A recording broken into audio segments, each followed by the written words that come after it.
시민단체라든가 그 외국의 문화재 매매업자들이 공모를 해서 문화재의 그 가격이 급상승을 하는 경우가 비일비재합니다. 그래서 첫 번째 주제가 뭐냐면은 재원을 국외소재문화재재단이 확보를 해서 민간 기금을 가지고 그 활용을 해서 환수를 하려고 하는데, 시민단체에서 언론을 통해서 지금 뭐 하냐라고 하는 순간부터 경매가가 올라가기 시작합니다. 그래서 경매가가 올라가다 보면은 그 재원을 확보하지 못해서 긴급 매입비를 국고를 동원해서 같이 하려고 하니까 갑자기 문제가 발생합니다. 왜냐하면 국고하고 민간 기금을 어떻게 합쳐야 될지, 만약에 그 분납하겠다 그러면 뭔가 돈이 부족하다고 하니까 상대 쪽에서 또 가격을 올립니다. 그럼 이 과정에서 또 이제 국회에서 국회의원분들이 지금 뭐 하냐라고 하는 순간 갑자기 모든 게 스탑이 돼 버립니다. 이제 그게 이제 반복적으로 이제 그간에 일어나서 국외소재문화재재단에서는 이와 관련된 모든 쟁점을 그 몇 년치를 저한테 그냥 다 던져가지고 재원의 효율적 확보 방안에 대해서 조금 검토 의견을 달라라고 해서 뭐 사실 그 안에는 어떤 문화재 때문에 그런 경우가 발생했다라는 게 다 이렇게 나와 있지만 제가 그 부분을 다 빼버렸습니다. 안 그러면 그와 관련해서 또 문제가 발생할 수 있기 때문에 빼버렸고, 국고와 국고가 이제 되는 것이 60페이지에 나오는 경우입니다. 예를 들면은 문화청 긴급 매입비와 그 밖에 국가기관인 뭐 국립중앙박물관이든 그 자체 구입 예산이 있습니다. 이게 국고와 국고를 합치는데 규정상으로 보게 되면은 할 수 있는지 없는지 애매모호합니다. 그런데 문화재 보호기금법상의 그 내용을 가지고 합칠 수가 있는데, 그럼 누구한테 합쳐야 되느냐? 국립중앙박물관에다 합쳐야 되느냐? 아니면 또 국외소재문화재재단에다 합쳐야 되느냐? 그럼 누가 매입을 우선해야 되느냐? 그런 것은 이제 확신할 수 없지만 어찌됐든 간에 가능하냐라고 했을 때 저는 가능하다. 기타의 수입이라는 부분에서 그 국립중앙박물관 측이 자체 규정상 문제 없다 그러면 그 국고를 교부를 받아서 재교부를 받아서 할 수 있는 것 아니냐. 근데 만약 재교부를 안 해주면 어떻게 되냐? 할 수 없다 이렇게 된 것이죠. 결국에는 가능하지만 앞으로 누가 주도할 것이냐의 문제는 계속 남아 있는 것이 국고 대 국고의 문제다. 그러면은 그 61페이지 하단 부분에 이제 이게 문제입니다. 이게 사적 기금이라고 하면은 국외소재문화재재단이 거기에 사적 기금을 가장 많이 내는 기업이 외국 기업입니다. 그 라이엇 게임사가 이제 그 기부를 해서 그걸 가지고 이제 매입을 하는데, 그게 부족할 때는 국고가 들어갑니다. 보통 국고가 먼저 들어가고 외국 자본이 이렇게 들어가야 되는데 오히려 자본이 들어가고 그다음 국고를 더하는 이런 형태가 되는 경우도 있다 이거죠.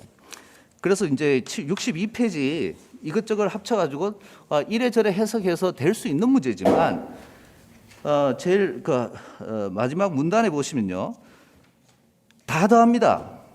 그 국립중앙박물관의 국고, 그 다음에 그 재단에서 기부받은 민간 기부금, 그 다음에 국립중앙박물관회라는 비영리 민간단체 예산을 모두 결합해서 가능하겠느냐? 근데 문제가 긴급 매입비는 문화재 보호기금법하고 시행령에 따라서 국외소재문화재단이 문화재청을 대행하는 구조로 되어 있기 때문에 다른 예산을 하고 결합할 수가 없게 되어 있습니다. 그러다 보니까 결국 그 문화재청이 그 재단의 예산 지원 항목을 변경해 줘야 되는 것이 가능한데, 그러더라도 63페이지에 문제가 생깁니다. 각각 분납을 하는 형태가 돼야 되니까 이 분납하는 것이 가능한 것이냐? 그럼 누가 거기에 대한 소유권을 가져가는 것이냐? 여전히 해결되지 않는 문제가 있다 이거죠. 그러니까 여기에 관련돼 있어서 뭔가 규정이 필요하다라는 겁니다. 그다음에 이게 분납을 하는 경우에도 분납이 가능하더라도 단계적으로 하면은 뭔가 예산이 부족하다는 것이 드러날 수가 있고요. 그 사이에 경매가가 또 올라갑니다.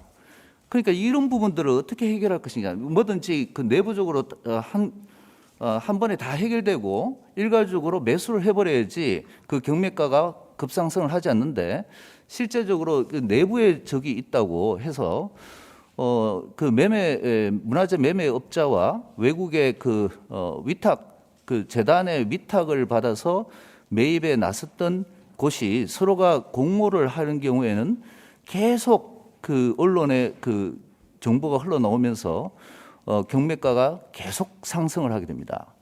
특히 이제 일본 내에서 그 한일 기본 협정에 따라 가지고 들어가 있는 문화재 외에 이제 간동 대지진에서 사라진 걸로 우리가 알고 있었는데 나타나는 문화재들이 간혹 있습니다. 근데 뭐라고 말을 할 수도 없는 것이지만 그럴 경우에 이것이 그 사이에 드러난 문화재라고 하는 순간 가격은 뭐 천정부지로 올라갈 겁니다. 그걸 그 재단의 예산으로는 구입 자체가 불가능합니다.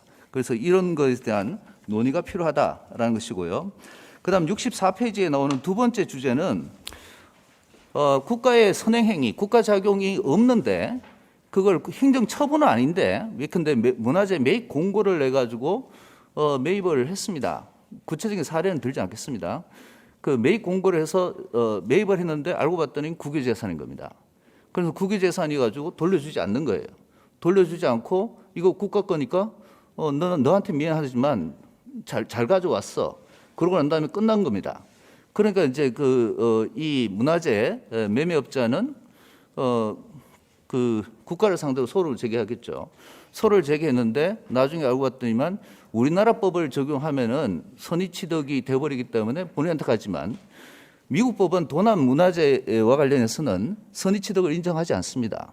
대부분의 주가. 그래서 버지니아 주법을 적용해서 우리 법원이 돌려주지 않아도 된다라고 끝났습니다. 그래서 저도 이제 거기에 대해서 이거는 국제사법상의 문제니까 중국법이 미국법이어가지고 돌려줄 필요가 없다라고 하지만 여전히 찝찝한 구석이 생깁니다. 이렇게 되는 경우에 누가 문화재를 매입 공고를 내면은 이거를 기부를 하겠느냐 이거죠. 그다음에 그러니까 이 경우에는 국가에 손해가 발생한 게 없어요. 오히려 국가한테 이득이 생겼죠. 그렇기 때문에 국가 보상은 불가능한 상태고 보상을 국가의 선행행위가 있느냐, 국가의 선행행위를 뭘로 보느냐에 따라서 달라질 수 있는데 그럼 보상은 가능할 것 같습니다. 그런데 그 다음에 이제 문제는 그럼 포상은 가능하겠느냐라는 겁니다. 그런데 포상이 가능하냐고 하면은 여러 가지 그 포상에 관련된 제한적인 내용 때문에 한계가 있을 것 같다. 그래서 포상하고 보상을 적절히 융합을 하는 것이 필요할 것 같다라고 해서 69페이지에 보시면은 포상을 할 경우에는 목적을 뭘로 할 것이냐. 국외 소재 도난 문화재, 국유 문화재의 환수라는 행정의 집행 실효성을 높이기 위한 것이어야 되고요. 그다음에 정부 주도형 내지 상설 법인형에 해당해야 되고 그다음에 포상 대상의 범위는 폐쇄형으로 해야 된다라는 것이고요. 그다음 포상 대상을 선정하면서 품행 중시형과 행적 중시형을 조합해서 그 기준을 정해야 되고 그다음에 포상의 형태는 물질적 보상형 또는 물질적 보상형과 명예부여형의 조합형을 고려해 볼 수가 있을 것 같다. 그래서 입법적 개선 방안이라고 해서 70페이지 하단 부분을 보시면요. 이게 그 선의취득이 되는 경우에는 변상을 하도록 되어 있거든요. 근데 이 경우에 외국에서 있는 경매업자부터 가져올 때는 변상의 대상이 되지 않습니다. 왜 그러냐면은 보시면은 다만 양수인이 국외 문화재 매매업자에게서 매입한 경우에는 국외 문화재 매매업자가 국내에서 허가받을 것을 전제로 하게 됩니다. 따라서 이거 진짜 실효성이 없는 겁니다. 그러면은 어떻게 가야 되느냐라고 생각을 해보면은 몇 페이지에 나와 있냐면은 거기 포상 방안으로서 75페이지에 나와 있는데요. 포상 대상은 도난당한 그 국외 소재, 국유문화재 현 보유자로서 국가에 기증한 자로 한정할 필요가 있다. 그리고 안 그러면은 현 보유자인데 기증을 하지 않는데 국가가 어떻게 하든 압류한 상태에서 가져갔습니다. 그 기증할 의도가 없죠. 그런데 그분한테 포상을 한다는 것은 기여한 게 아니고 어떻게 보면은 국가가 당연히 가져갈 걸 가져갔는데 그 이전에 그 기증하지 않은 사람까지 포상 대상을 하는 것은 포상의 기본적인 취지가 잘못된 것이다. 그렇게 봐야 되고요. 그 다음에 그 선의의 매수자도 포상의 대상에 포함시킬 필요가 있느냐? 포함시킬 필요가 있다라고 생각하고요. 직업 규모는 어느 정도가 적정하냐? 이거는 시행령에서 그 정하는 포상금 심의위원회에서 결정하도록 그렇게 규정을 해놓으면 될 것 같다라는 겁니다. 그래서 이제 입법론으로서 1항부터 제7항까지 제가 나름대로 만들어보고 문화재청 고시를 어떻게 정하면 포상금 관련해서는 그렇게 해봤고, 보상금은 앞에서 보다시피 74페이지에 보상해서 도난당한 국외 소재 우리 문화재 회복에 공헌한 해당 문화재의 보유자가 해당 문화재를 국가에 기증하는 경우에 적절한 보상을 할 수 있다. 이렇게 되어 있습니다. 그 다음에 그 세 번째가 이제 그 어떻게 보면 활용의 측면에서 네 번째는 활용 문화유산의 활용과 관련되는 것인데요. 한시적 압류 면제 법안을 도입할 것이냐와 관련해서는 이것은 주권 면제와 관련되어 있는 86페이지 국제간섭법상에 어떻게 보면 당연히 인정되는 것이고 상당수의 문화 선진국들이 수용하고 있습니다. 그래서 한때 우리 국회에서 그 89페이지 노웅래 의원이 대표 발의한 적이 있습니다. 박물관 및 미술관 진흥법 일부 개정 법률안이 있어요.